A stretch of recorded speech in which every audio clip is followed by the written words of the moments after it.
Arabia Saudita va a construir una torre de 2 kilómetros de altura, eso es 1.24 millas directo hacia arriba. El Burj Khalifa, actualmente el edificio más alto del mundo, cabría dentro de esta cosa 2 veces. Y todavía sobraría espacio. El Empire State Building, podrías apilar 5 de ellos y aún así no llegarías a la cima. El Type A101 que Alex Honnold acaba de escalar, bueno, tendrías que apilar 4 de ellos.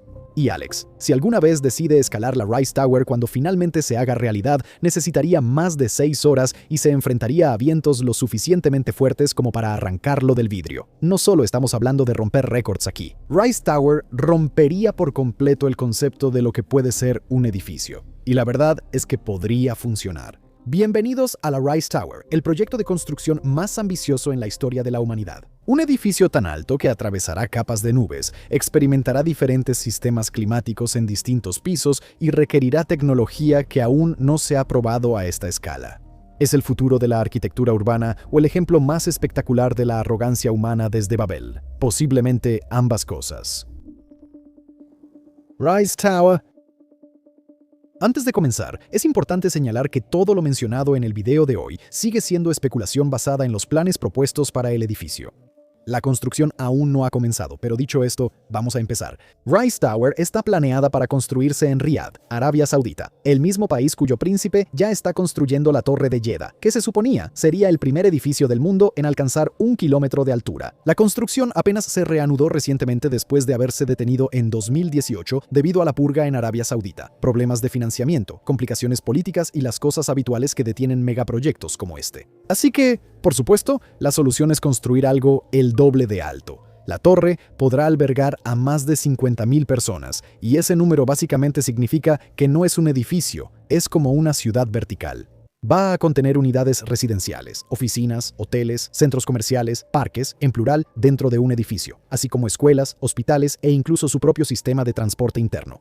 Porque los elevadores normales no son suficientes cuando estás construyendo 2 kilómetros hacia el cielo. Necesitarías elevadores de levitación magnética. El costo estimado de este edificio es de alrededor de $5.000 millones, posiblemente más, pero hablaremos de la parte del dinero más adelante. Primero, hablemos de por qué esto es siquiera teóricamente posible. La historia de los edificios altos es una historia de resolver problemas imposibles. Durante la mayor parte de las civilizaciones humanas, las estructuras de más de 150 metros de altura eran básicamente una fantasía. Había demasiados problemas, desde el miedo de que el peso del edificio aplastara sus propios cimientos hasta la posibilidad de que el viento lo destruyera y el hecho de que los materiales necesarios para hacerlo posible simplemente no existían. Pero las cosas evolucionaron y los constructores empezaron a usar acero, luego concreto reforzado y brillantes ingenieros inventaron los elevadores. Con cada innovación, el límite se hacía más alto.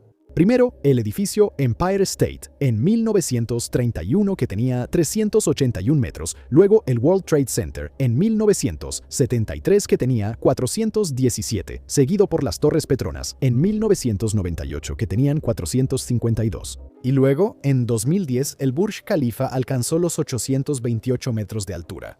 Se suponía que ese sería el límite, porque las cargas de viento aumentan exponencialmente con la altura y construir más alto haría que los materiales fueran demasiado pesados y, por lo tanto, poco prácticos. También está el hecho de que bombear agua hasta los pisos superiores requiere una presión que rompería las tuberías normales y además los edificios altos se mueven. Tienen que hacerlo. Si fueran completamente rígidos, se romperían como una ramita con el viento y el edificio colapsaría sobre sí mismo. El Burj Khalifa, por ejemplo, se balancea hasta entre 1,5 y 2 metros en la cima durante vientos fuertes. Eso es aterrador. Ahora imagina un edificio más del doble de alto. Eso es aproximadamente 3 o 4 metros en su punto más alto. Pero debemos darle crédito al equipo de ingeniería porque ya pensaron en eso. Eso espero, caray. El diseño de la Torre Rice incorpora algo llamado amortiguador de masa sintonizada, que básicamente es un enorme péndulo que pesa miles de toneladas y está suspendido cerca de la cima del edificio. Ese péndulo se mueve en la dirección opuesta al movimiento del edificio para contrarrestar el balanceo. El tipo A101 tiene uno. Es una esfera de acero de 660 toneladas métricas que cuelga del piso 92. Si nos guiáramos estrictamente por la multiplicación, significaría que el amortiguador de la Torre Rice pesaría entre 3.000 y 4.000 toneladas, que literalmente es el tamaño de un edificio pequeño de departamentos. O sea, ¿qué podría salir mal? Bueno, en realidad muchas cosas. Y definitivamente hablaremos de eso. Pero primero hablemos de la cimentación. Porque antes de poder construir hacia arriba, tienes que construir hacia abajo. La Rice Tower requerirá una cimentación de aproximadamente 100 metros de profundidad. Eso ya es un edificio de 30 pisos bajo tierra. La cimentación consistirá en una enorme losa de concreto reforzada con una malla de acero y anclada a la roca madre con cientos de pilotes profundos. El vaciado de concreto por sí solo tomará días y debe hacerse de manera continua. No puedes detenerte y reiniciar o crearás puntos débiles. Probablemente será uno de los vaciados de concreto continuo más grandes de la historia. Y tiene que ser perfecto, porque si la cimentación se asienta de manera desigual o incluso se desvía por unos pocos centímetros, toda la torre, sus 2 kilómetros de altura, comenzará a inclinarse. Y a diferencia de la torre inclinada de Pisa, esto no será encantador, será un desastre. ¿Por qué no puedes construir una torre de 2 kilómetros de altura de la manera normal? Ahora, no puedes construir una torre de 2 kilómetros de altura con concreto y acero normales. Sería inviable por el peso. Los pisos inferiores estarían soportando tanta masa que las columnas tendrían que ser absurdamente gruesas. Tan gruesas que consumirían todo el espacio utilizable de los pisos. Así que la Rise Tower usará concreto de ultra alto rendimiento, que es aproximadamente 5 veces más resistente que el concreto normal. Pero la desventaja es que, mientras un metro cúbico de concreto normal cuesta alrededor de $100, el concreto de ultra alto rendimiento cuesta cerca de $2,000 por metro cúbico. Y la Rise Tower B a necesitar cientos de miles de metros cúbicos de ese material. Y también está el acero. Estamos hablando de aleaciones desarrolladas para aplicaciones aeroespaciales. Este es el tipo de acero que puede soportar un estrés extremo sin deformarse y que no se fatiga después de décadas de carga constante por el viento. Pero también cuestan aproximadamente 5 veces más que el acero estructural normal. Incluso con estos materiales de alta resistencia, las columnas estructurales en la base de la torre tienen que ser muy masivas, como de 5 metros de diámetro, con núcleos sólidos de concreto, reforzado con acero, que van desde los cimientos hasta el piso 300. Y si crees que la forma en que enfatice el 300 implica que eso está cerca de la cima, no es así. La torre tendrá 678 pisos, lo cual es una locura.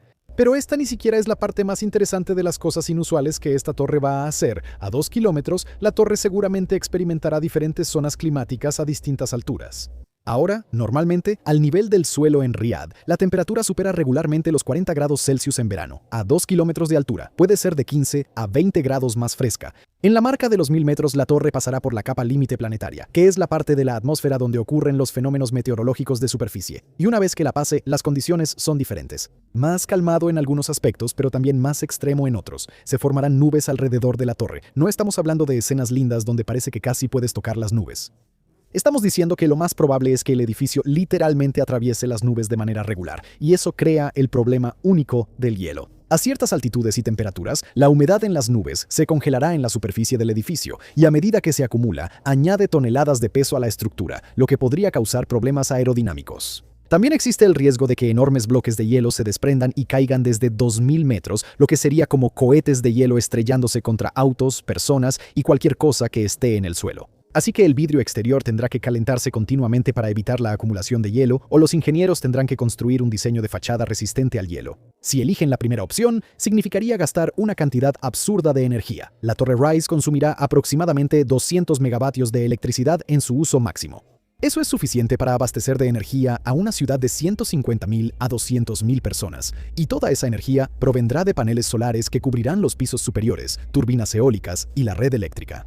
Con los paneles solares, colocarlos a 2 kilómetros de altura significa que estás por encima de la mayor parte de la neblina atmosférica, así que la eficiencia solar sería mayor. Y con aproximadamente 200,000 metros cuadrados de paneles fotovoltaicos, eso sería, de hecho, solo sería alrededor del 10% de la energía necesaria para el edificio. Las turbinas eólicas, esas son un poco más complicadas. Las turbinas dentro de una estructura de edificio son ruidosas, generan vibraciones y requieren mucho mantenimiento.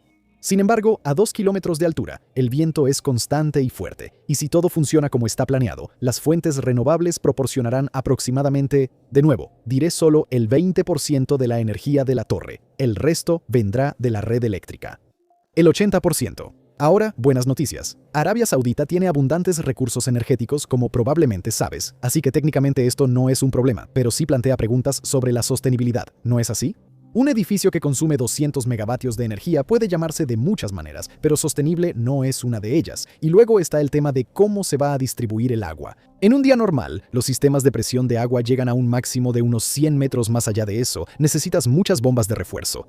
Para solucionar esto, la Rise Tower tendrá estaciones de bombeo cada 50 pisos cada una, presurizando el agua para el siguiente segmento con varias bombas redundantes, de modo que si una falla, otra pueda hacerse cargo. Las tuberías mismas tendrán que ser increíblemente fuertes porque la presión va a ser inmensa. Veamos el cálculo. El agua pesa alrededor de 1000 kilogramos por metro cúbico. A 2 kilómetros de altura, la presión en la base de una columna de agua es de aproximadamente 200 bares.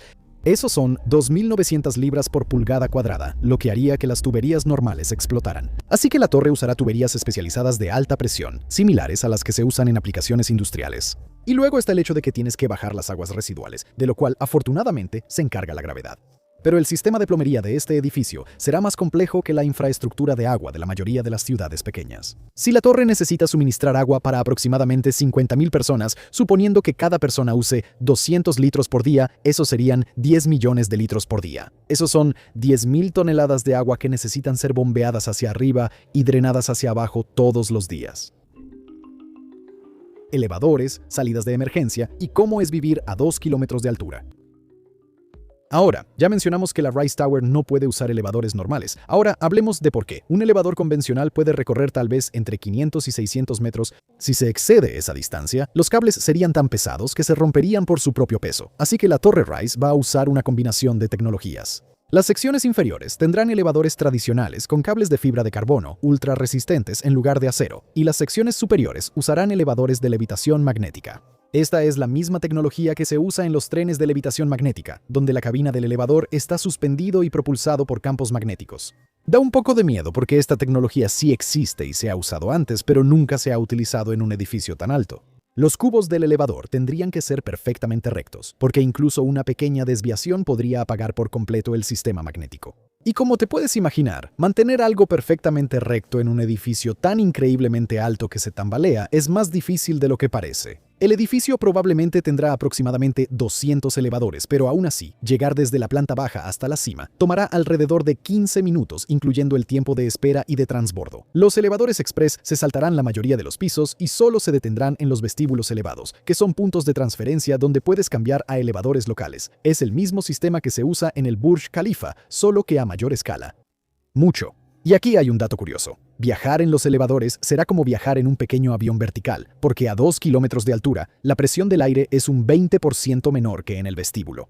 Si subes demasiado rápido, podría causarte problemas en los oídos, así que el plan es presurizar completamente los elevadores para que mantengan la presión a nivel del mar y la ajusten gradualmente mientras suben. Y ahora hablemos de la seguridad contra incendios, porque ¿cómo funcionan los simulacros de incendio y las evacuaciones en un edificio tan alto? Hombre, la seguridad contra incendios en un edificio normal es sencilla. Rociadores, puertas cortafuego, escaleras y la suposición de que los bomberos pueden llegar a cualquier piso. En una torre de 2 kilómetros, nada de eso aplica. El equipo de bomberos no puede llegar más allá de 100 metros. La presión del agua para los rociadores se vuelve problemática a alturas extremas y evacuar a 50.000 personas bajando 2 kilómetros de escaleras, sí, va a ser una pesadilla. Así que hagamos un poco de matemáticas sobre el escenario de evacuación. Supongamos que las personas pueden bajar las escaleras a un ritmo de un piso por minuto. Eso es optimista, porque la gente se cansa, entra en pánico y las personas con problemas de movilidad ralentizan a todos. Pero digamos un piso por minuto.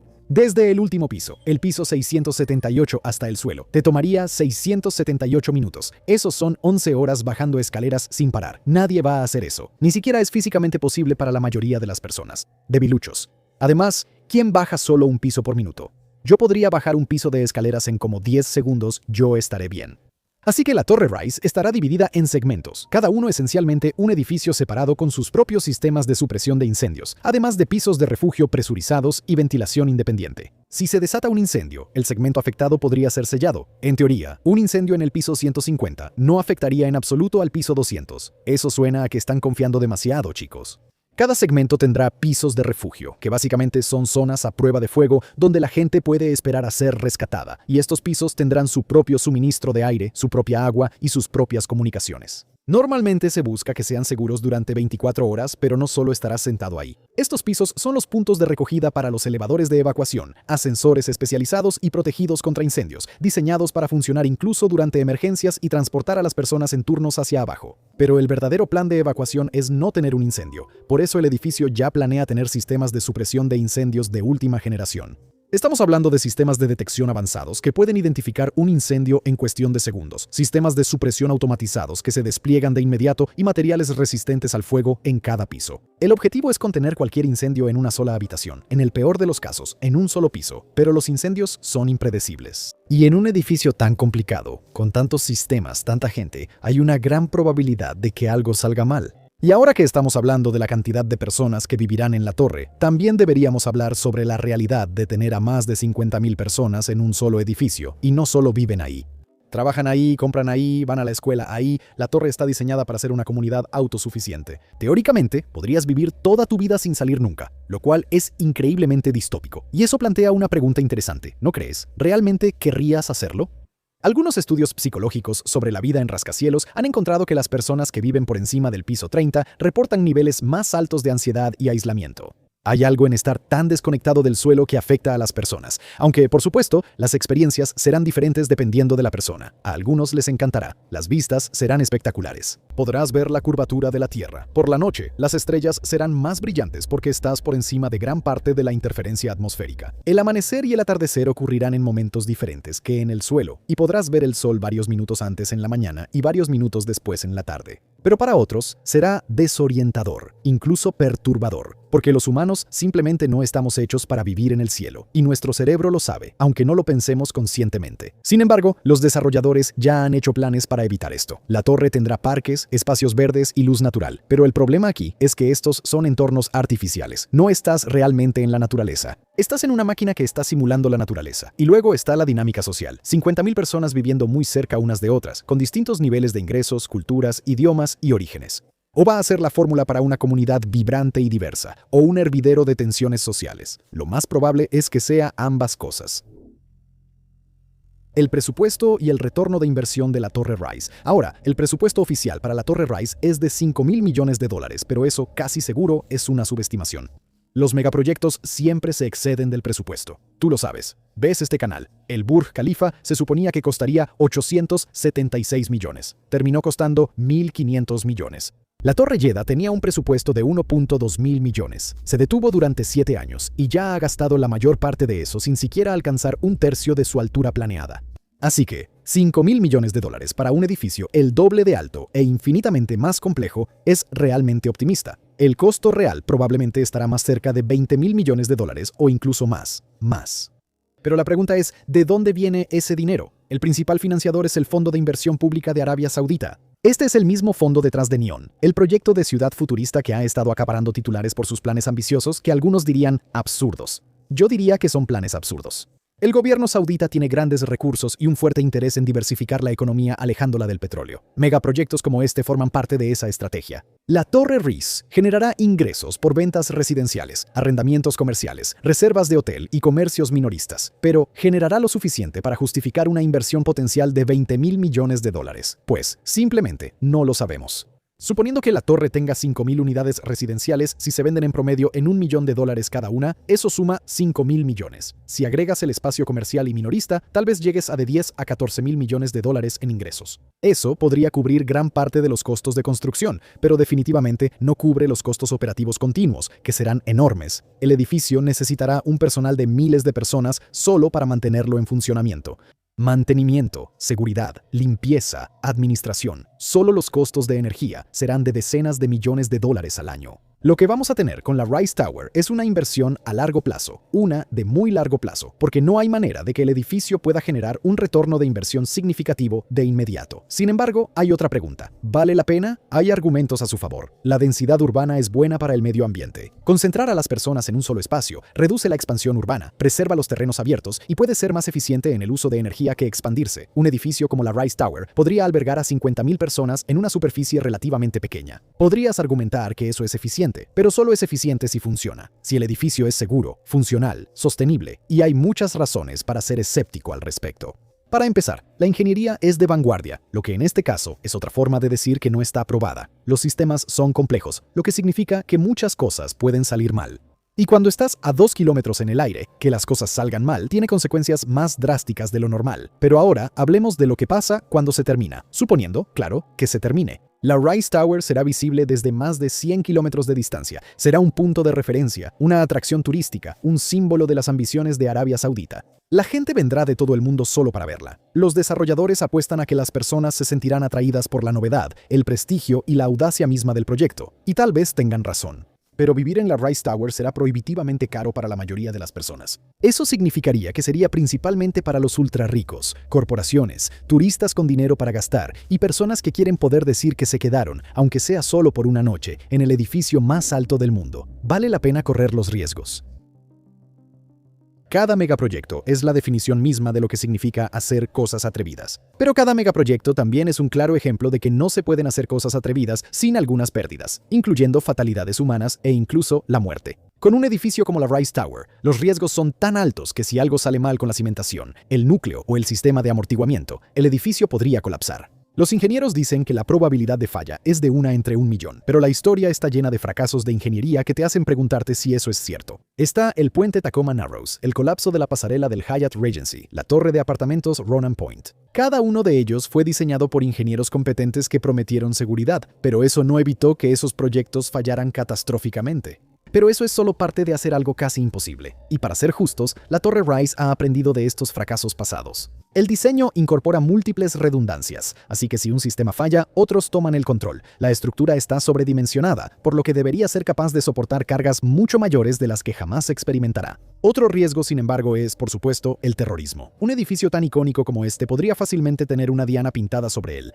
Y por supuesto, se tomarán medidas para evitar esto, pero ¿realmente se puede hacer completamente seguro un edificio de este tamaño? Hay demasiados puntos de acceso, demasiada gente, demasiadas variables incómodas. De lo que sí podemos estar seguros es de que la seguridad se llevará a cabo lo mejor posible, tal como en el Burj Khalifa. Y luego está el escenario del que nadie quiere hablar.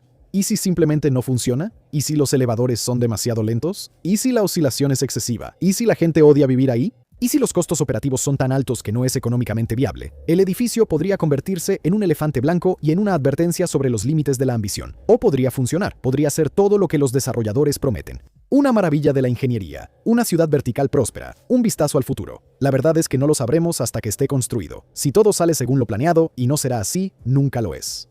Se estima que la torre estará parcialmente terminada para el 2030 y no estará completamente finalizada hasta el 2060. Y al final, si funciona, tendremos un edificio de 2 kilómetros de altura. Si no, tendremos una lección muy costosa sobre las limitaciones humanas. De cualquier manera, va a ser fascinante verlo. Porque la verdad es que la Torre Rice no se trata realmente de la practicidad, no se trata de resolver problemas de densidad urbana ni de avanzar en la arquitectura sustentable. Esas son las justificaciones, no son la razón. La razón es más simple. Queremos ver si podemos hacerlo. Gracias por vernos.